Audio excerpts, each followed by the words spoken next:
and engage with our legislative team, and we're all hands on deck here, and we're going to get this done. When the president's meeting with Senator Sinema and Manchin yesterday? I'd have to check. Obviously, she has her own schedule of events and meetings and things she does, and she obviously engages with the president sometimes and separately at times. I'd have to check if she was in those meetings yesterday. I'm going to go back to something Kelly had asked, but also, is she going to go up to Capitol Hill to do any meetings in person? We'll see. Day by day evaluation. Stay tuned. To Kelly's question, we haven't heard from the president since Monday. You said a few moments ago that there are many ideas in the reconciliation plan that are popular among the American people. You say that a lot. You've heard the president talk about this. Does the White House not see value then right now in this crunch time in the president talking publicly about those ideas as a way to put pressure on some of those lawmakers?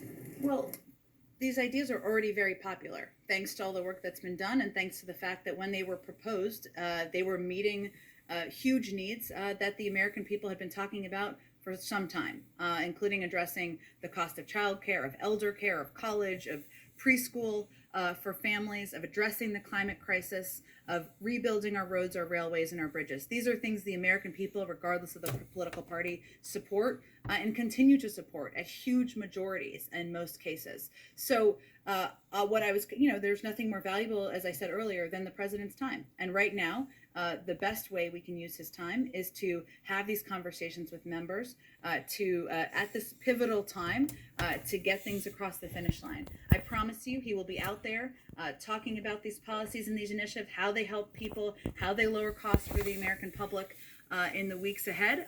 But in this moment, we had to make an evaluation of the best way to use his time. Go ahead. Thanks, Jen. How are the White House and the federal government preparing for a possible shutdown tomorrow? Just in contingency plans, you just said that there's only one possible way forward on this, but also that you cannot predict the actual outcome of tomorrow. On the debt limit, yes, there's one possible way forward. On the CR, our intention is to on the government shutdown, I should say, our intention is to get a CR passed, and so that we do not shut the government down. Of course, OMB has been preparing for any contingency. They have been over the last period of time and preparing to update contingency plans as needed. And we know, and one of the reasons we want to absolutely avoid a shutdown is that they are costly, disruptive, and damaging. The CBO estimated that the 2019 partial shutdown cost the economy $11 billion, or about $31.4 million per day. And what's more, that cost estimate doesn't even include other harmful effects, including more than 6,000 firefighters battling ongoing wildfires would not receive a paycheck. You see this About talking 43% head?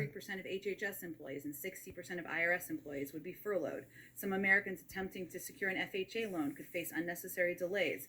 Veterans would face additional unnecessary delays in assessing some crucial services. There's She's many more threatening us. examples of what the impact would be, even as we have worked to minimize it and worked, of course, our objective is to ensure we avoid it. And then yesterday, Tesla CEO Elon Musk said That was a threat just then. She just listed off all the consequences if she doesn't get her way. the government should avoid regulating cryptocurrency at all. This comes just as after last week the Chinese Communist Party banned all cryptocurrency in the country. The Biden administration and Congress have obviously included some crypto provisions in the infrastructure bill itself.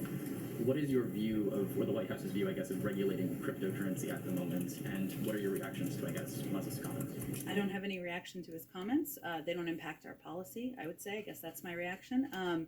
But beyond that, obviously, the regulation of cryptocurrency is up to the Treasury Department, Congress. I'll leave it to them to speak to it. Go ahead. Thank you, Jen. I have two questions. First is on reconciliation. You've said ever since this package was unveiled that the number would come down, it would be a compromise.